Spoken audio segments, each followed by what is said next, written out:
Lockdown का चौथा दिन गुजरा, मिला जन सहयोग, बाजार में छाया रहा सन्नाटा।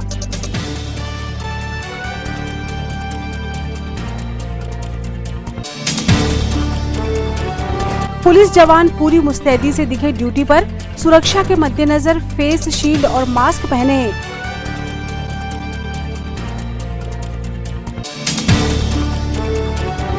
कलेक्टर सौरभ सुमन के प्रयासों से बोरगांव में ऑक्सीजन प्लांट प्रारंभ, अनुमति मिली, फिलिंग शुरू।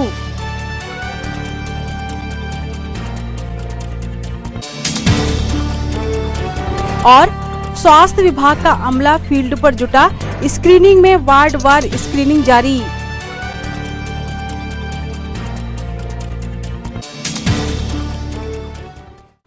नमस्कार, स्वागत है आपका सिटी हलचल में और अब तक की तमाम खबरों के साथ मैं शबनम खान। और अब खबरें विस्तार से। लॉकडाउन का चौथा दिन भी जन सहयोग और जागरूकता के चलते उद्देश्य में सफल रहा। पुलिस हर चौराहे तिराहे पर तैनात रही और राहगीरों से पूछ परख की जाती रही।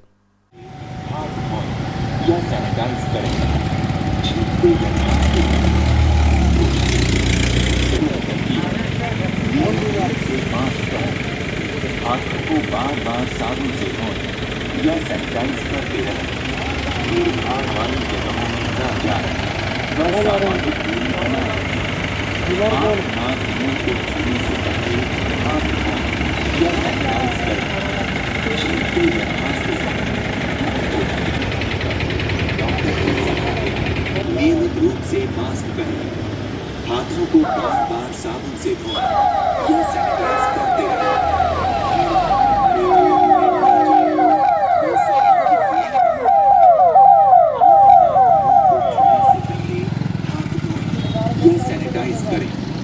छींकते या खांसते समय मुंह को ढकें। बेवजह घर से भी छिंदवाड़ा पुलिस द्वारा जनहित में जारी। आंख नाक मुंह को छूने से पहले हाथ धोएं या सैनिटाइज करें और सेहतमंद रहें। छिंदवाड़ा पुलिस द्वारा जनहित में। खास बात जो दिखाई दी वो यह कि पुलिस वाले ड्यूटी पर कोरोना से सुरक्षा के लिए फेस शील्ड पहने दिखे और मास्क भी लगाया हुआ था। कोरोना संकट में पुलिस के जवानों और अधिकारियों ने जो कर्तव्य निष्ठा दिखाई है वह काबिले तारीफ है।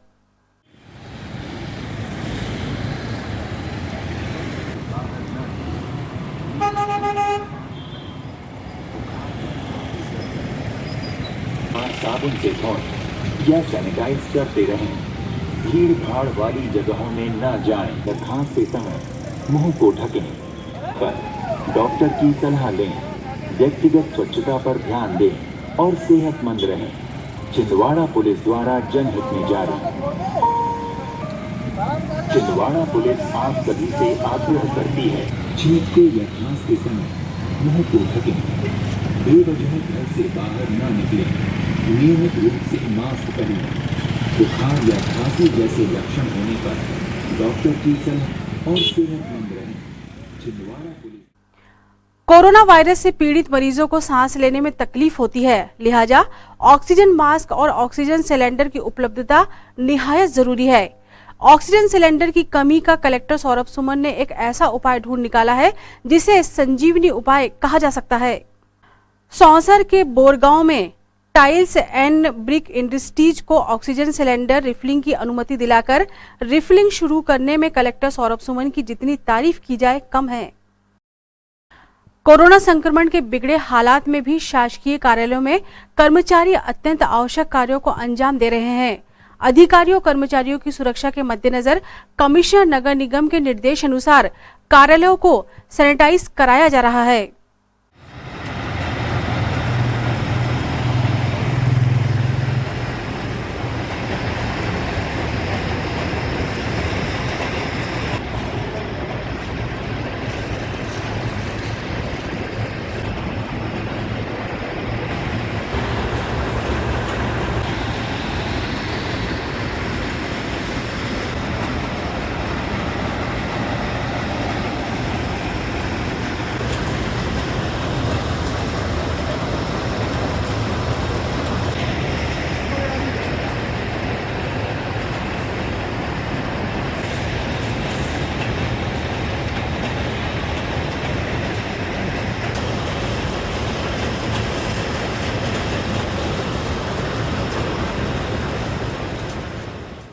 सर आज सैनिटाइज नगर पालिका निगम से चर्चा कर रहे हैं। यहाँ पर जो कोरोना के संक्रमण को बढ़ता हुआ चल रहा है, उसके लिए कर्मचारियों की सुरक्षा, ये सब चीज़ों को देखते हुए कुछ कर्मचारियों का पॉजिटिव आना, कुछ कर्मचारी आरईएस के कर्मचारी का खत्म होना, ये सब देखते हुए जिला पंचायत प्रांगण, आरईएस, एसडीएम कार्यालय प्रांगण और संचालक कार्यालय, कृषि, ये सब विभागों में नगर पालिका द्वारा सैनिटाइज किया गया है। सर, हम प्रशासन को धन्यवाद देते हैं। इधर स्वास्थ्य विभाग का अमला भी स्क्रीनिंग कर जांच में जुटा हुआ है। वार्ड वार स्क्रीनिंग की जा रही है। वार्ड क्रमांक 27 में स्वास्थ्य विभाग की टीम ने लगभग 200 लोगों की स्क्रीनिंग की और सुखद पहलू ये कि कोई भी संदिग्ध नहीं मिला।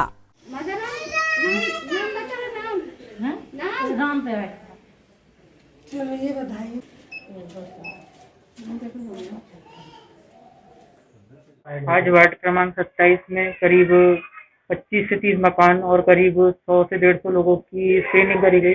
उसमें हमें किसी का भी संदिग्ध नहीं पाया गया है। सभी का टेम्परेचर नॉर्मल था।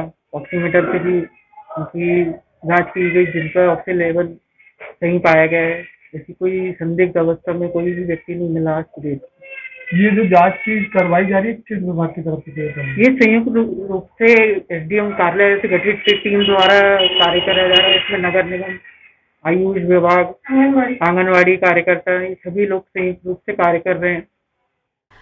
पिछले कुछ दिनों से मौसम लगातार अपनी फितरत दिखा रहा है। दिन में तापमान तेजी से बढ़ता है और फिर शाम होते होते बादल छा जाते हैं। आंधी के साथ बौछारें भी और रात भी ठंडक भरी ही है। मौसम की इस फितरत से भी बीमारियां बढ़ी हैं। सर्दी, खांसी, जुकाम या अन्य बुखारों के मरीज भी खुद को वायरस से संक्रमित समझकर आतंकित हैं। आगे आने वाले दिनों का क्या अनुमान है मौसम का, बताया वैज्ञानिक डॉक्टर पराड़कर ने। सही पूछे आप। अभी मौसम का कैसे उतार चढ़ाव गर्म नरम चल रहा है और निश्चित रूप से 4-5-6 दिन तक के अभी बादल छाए रहेंगे, हवा भी चलती रहेगी और वर्षा की भी संभावना व्यक्त की गई। और खास करके 2-3 दिनों में 20% से 25% की संभावना वर्षा की है। तो ऐसे में हम किसान भाई से चाहते हैं कि जो भी फसल कटाई का काम करें, अपने मौसम को देखते हुए कटाई करें और जो भी मतलब फसल कट रही है, गेहूँ है, चना है, उसको सुरक्षित भंडारण की व्यवस्था करें। निश्चित रूप से ऐसी हवा में और भी दूसरी परेशानियां हो सकती है, इसलिए तो किसान भाई अपने सावधानी से अपना काम कराएं और इस विपरीत परिस्थिति में सजग होकर अपना काम करेंगे तो हो सकता है हमारी फसलों का जो भंडारण करना है वो सुरक्षित करें। खबरों में वक्त एक छोटे से ब्रेक का, आप देखते रहें सिटी हलचल। समस्त सम्मानी ग्राहकों एवं केबल ऑपरेटरों को सूचित किया जाता है कि आपके निवास या ऑफिस में लगे सिटी ग्लोबल के सेटअप बॉक्स को किसी अन्य कंपनी के सेटअप बॉक्स से ना बदलें। यह ट्राई के नियम अनुसार कानूनी अपराध है। अगर कोई केबल ऑपरेटर आपके सिटी ग्लोबल के सेटअप बॉक्स को प्रलोभन देकर बदलता है तो आप हमें इन नंबरों पर सूचित करें। फोन नंबर है 07162 298 001। फोन नंबर है 07162 298 001। ब्रेक के बाद स्वागत है आपका सिटी हलचल में और चलिए बढ़ते हैं कुछ और खबरों की ओर। लालबाग श्री दुर्गा शक्तिपीठ एवं श्री राम भक्त हनुमान मंदिर सेवा समिति के युवाओं ने सेवा भावना की मिसाल कायम की है। पूरे लॉकडाउन में जहां एक और पुराने वीरों की अनुपस्थिति एक सच्चाई है, तो वहीं इन युवाओं ने बखूबी मोर्चा संभाल रखा है।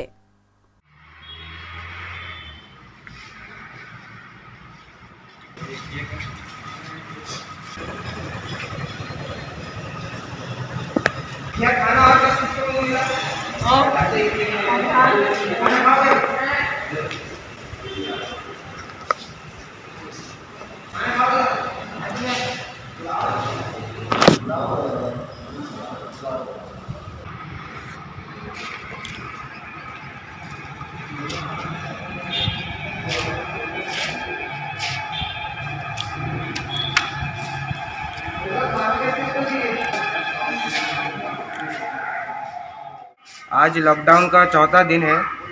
इसके पहले लॉकडाउन में हमारी समिति द्वारा लाल बाग आदिशक्ति दुर्गा पीठ एवं श्री राम भक्त हनुमान मंदिर सेवा समिति द्वारा शहर के जो गरीब असहाय भिक्षावृत्ति मांगकर जो जीवन अपना यापन करते हैं, इन्हें भोजन की व्यवस्था कराई जा रही है। इसी के अंतर्गत आज भी हमारी समिति द्वारा सभी को गरीब असहाय लोगों को भोजन की व्यवस्था कराई गई है। इससे हम इसमें शहर के जो समाज सेविकी हैं पूरन राजलानी जी एवं कमल मदान जी, इनका सहयोग हमें हमारी समिति को प्रदान हो रहा है और प्रशासन का भी हमें बहुत सहयोग प्रदान हो रहा है। और ये कार्यक्रम के जो हमारे बड़े भाई हैं आशीष सोनी जी, ये इसे संचालन कर रहे हैं। ये हम लालबाग से बैल बाज़ार, मानसरोवर, बस स्टैंड, जेल तिराहा, अपना अस्पताल, टाउन हॉल, वहाँ से कलेक्टेड कमली वाले बाबा षष्ठी माता मंदिर से होते हुए हम अपना रेलवे ब्रिज एवं शनिचरा बाज़ार रेलवे स्टेशन के अंतर्गत जो गरीब असहाय जो रोड में बैठते हैं, जिन्हें भोजन की व्यवस्था नहीं हो पा रही है, उन्हें हमारी समिति लगातार ये भोजन की व्यवस्था कराई जा रही है। कलेक्टर सौरभ सुमन के निर्देश अनुसार जनजातीय कार्य विभाग के अंतर्गत शासकीय कन्या शिक्षा परिषद छिंदवाड़ा में 300 बेड का कोविड केयर सेंटर बनाया गया है, जो 7 छात्रावास भवनों में संचालित किया जा रहा है। इन छात्रावासों में संचालित कोविड केयर सेंटर में मरीजों को अच्छा वातावरण, शुद्ध वायु, गुणवत्ता युक्त भोजन की अच्छी सुविधा उपलब्ध कराने के साथ ही योग, व्यायाम आदि कराए जा रहे हैं, जिससे उनके स्वास्थ्य में गति के साथ सकारात्मक परिणाम देखने को मिल रहे हैं। यहाँ पर्याप्त स्थान होने के कारण सभी दैनिक गतिविधियों के दौरान मरीजों के बीच सोशल डिस्टेंसिंग का आसानी से पालन सुनिश्चित हो रहा है और मरीज अच्छे व सकारात्मक वातावरण में स्वास्थ्य का लाभ उठा रहे हैं। साथ ही इन मरीजों को प्रतिदिन पौष्टिक व स्वादिष्ट नाश्ता एवं भोजन उपलब्ध कराया जाता है।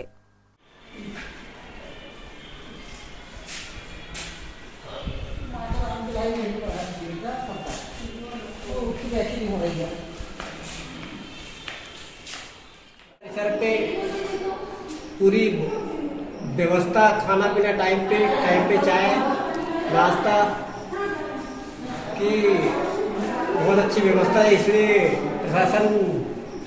जिला प्रशासन को मेरे तरफ से बहुत धन्यवाद। चाय पानी नाश्ता और यहाँ की व्यवस्था है, प्रशासन ने जो व्यवस्था करी बहुत अच्छी, किसी मरीज को कोई प्रकार की कोई तकलीफ नहीं हुई, डॉक्टर भी उपलब्ध समय पर हर चीज।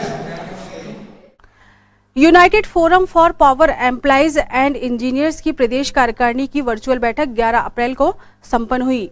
बैठक में विद्युत कर्मचारियों की सुरक्षा व हितों को ध्यान में रखते हुए संकल्प पारित किए गए और मुख्यमंत्री को पत्र लिखकर इनसे अवगत कराया गया। इस संबंध में यूनाइटेड फोरम के प्रदेश सचिव प्रभु नारायण नेमा ने जानकारी दी। United forum for power employees and engineers, जो कि प्रदेश के विद्युत अधिकारी कर्मचारी संगठनों का एक संयुक्त संगठन है, कि प्रदेश कार्यकारिणी की बैठक में महत्वपूर्ण निर्णय लेते हुए प्रदेश संयोजक आदरणीय वीके परिहार जी ने प्रदेश के मुख्यमंत्री माननीय शिवराज सिंह जी चौहान को पत्र लिखकर अवगत कराया है कि प्रदेश के विद्युत अधिकारी कर्मचारी आज की विपरीत परिस्थिति में भी प्रदेश में सतत विद्युत आपूर्ति के लिए संकल्पबद्ध है और वो इस कार्य को पूर्ण निष्ठा और ईमानदारी के साथ अंजाम दे रहे हैं। परंतु प्रदेश के अंदर विद्युत कर्मचारी अधिकारियों को फ्रंट लाइन वर्कर ना मानते हुए उन्हें टीकाकरण में प्राथमिकता नहीं दी गई है। अतः प्रदेश के विद्युत अधिकारी कर्मचारियों के सभी वर्गों को आयु सीमा में छूट देकर टीकाकरण में प्राथमिकता दी जाए। इसके साथ साथ प्रदेश के अंदर विद्युत अधिकारी कर्मचारी बहुत बड़ी संख्या में कोविड-19 से संक्रमित हो रहे हैं और अधिकतर चिकित्सालयों में भी भर्ती हैं। बड़े खेद का विषय है कि बहुत सारे हमारे कर्मचारी अधिकारी हमारे बीच नहीं रहे हैं, उनकी इस दौरान मृत्यु भी हुई है। यूनाइटेड फोरम ने प्रदेश के मुख्यमंत्री आदरणीय शिवराज सिंह जी चौहान से मांग की है कि सभी विद्युत कर्मचारी अधिकारियों को कैशलेस बीमा योजना एवं मुख्यमंत्री कोविड-19 योजना के अंतर्गत लाकर उन्हें सुरक्षा प्रदान की जावे और इसका लाभ हमारे विद्युत अधिकारी कर्मचारियों को दिया जावे। एक और प्रदेश के अंदर इस कोविड से हम लोग घर में रहकर अपने आप को सुरक्षित मान रहे हैं, वहीं दूसरी ओर हमारे विद्युत की कंपनी प्रबंधन हमारे विद्युत कर्मचारियों को घर घर जाकर राजस्व वसूली के लिए दबाव डाल रहा है। इससे हमारे विद्युत अधिकारी कर्मचारी भी काफ़ी अपने आप को असुरक्षित महसूस कर रहे हैं। घर घर जाकर वसूली करने से हमारे विद्युत अधिकारी कर्मचारी के साथ साथ ग्रामीण जन भी संक्रमित होने में का खतरा उन्हें रहता है। इस परिस्थिति में यूनाइटेड फोरम ने यह भी मांग की है कि जब तक ये परिस्थिति चल रही है तब तक राजस्व वसूली को घर घर जाकर वसूली करना स्थगित किया जावे ताकि हमारे विद्युत अधिकारी कर्मचारी भी सुरक्षित रहें। 13 अप्रैल से चैत्र नवरात्रि प्रारंभ हो रही है। मंदिरों में माता रानी की पूजा आराधना और घट स्थापना की तैयारियां की जा चुकी हैं।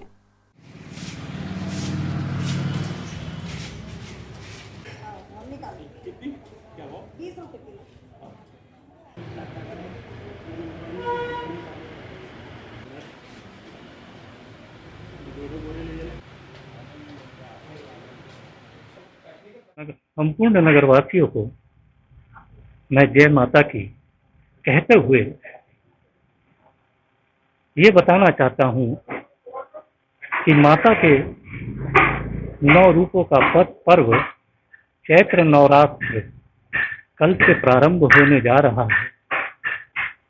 वर्तमान परिस्थितियों को देखते हुए आज संपूर्ण नगर का जनमानस इस कोरोना रूपी दानव की वजह से काफी भयभीत और काफी डरा हुआ और भयक्रांत वातावरण इस समय संपूर्ण नगर में छाया हुआ है। कल से माता के 9 रूपों का पर्व चैत्र नवरात्र पर्व प्रारंभ हो रहा है। हर भक्त के मन में एक ही माता की चालीसा की चौपाई याद आ रही है कि माँ हमको ये कष्ट काफी घिरा हुआ है, अब इस कष्ट का निराकरण शीघ्र अति शीघ्र करे माँ, और ये कोरोना रूपी दानों का आप नरसंहार करके शीघ्र अति शीघ्र जनमानस में एक सकारात्मक ऊर्जा का संचार करे। कई श्रद्धालुओं ने अपनी मनोकामना इस भयानक महामारी के चलते अपनी मनोकामना कलश की स्थापना की घट स्थापना यहाँ पे करवाई है। हमने समिति ने ये व्यवस्था बनाई है कि हमारी समिति के 5 लोग, हमारे पूज्य पंडित जी और समिति के 3-4 पदाधिकारी, और मनोकामना कलश स्थापना कलश कक्ष में केवल 2 ही लोगों का प्रवेश रहेगा। मंदिर के अंदर भी श्रद्धालुओं का प्रवेश वर्जित है। जो भी मंदिर में आएंगे वो दूर से दहदूरी बनाते हुए दर्शन करेंगे। मास्क लगाना अनिवार्य है। शासन प्रशासन की गाइडलाइन का पालन करना अति आवश्यक है। तो श्रद्धा रखने वालों के लिए एक विश्वास से ये बात दिल से कहना चाहता हूँ कि माँ पे भरोसा करें कि प्यार से अपने आंचल में छुपा लेती है माँ, प्यार से अपने आंचल में छुपा लेती है माँ, हर बला से अपने बच्चों को बचा लेती है माँ। ये तो थी फिलहाल अभी तक की खबरें, और आइए अब इन तमाम खबरों को समेट लेते हैं एक नजर में और देखते हैं सुर्खियां।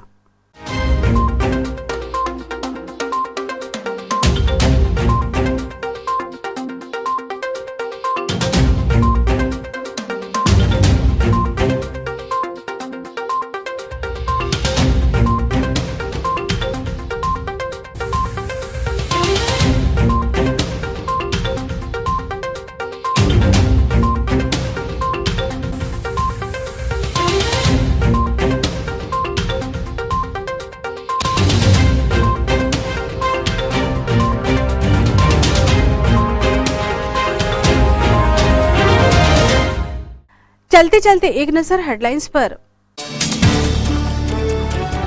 लॉकडाउन का चौथा दिन गुजरा, मिला जन सहयोग, बाजार में छाया रहा सन्नाटा।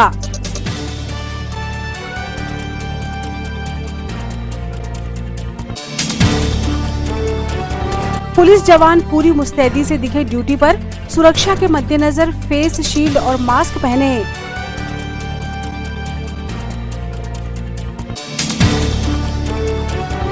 कलेक्टर सौरभ सुमन के प्रयासों से बोरगांव में ऑक्सीजन प्लांट प्रारंभ, अनुमति मिली, फिलिंग शुरू।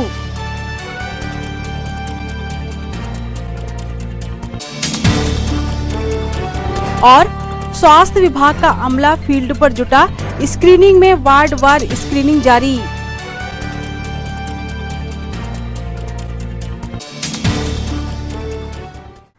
सिटी हलचल के हमारे इस अंक में फिलहाल इतना ही। नई खबरों के साथ फिर होगी मुलाकात।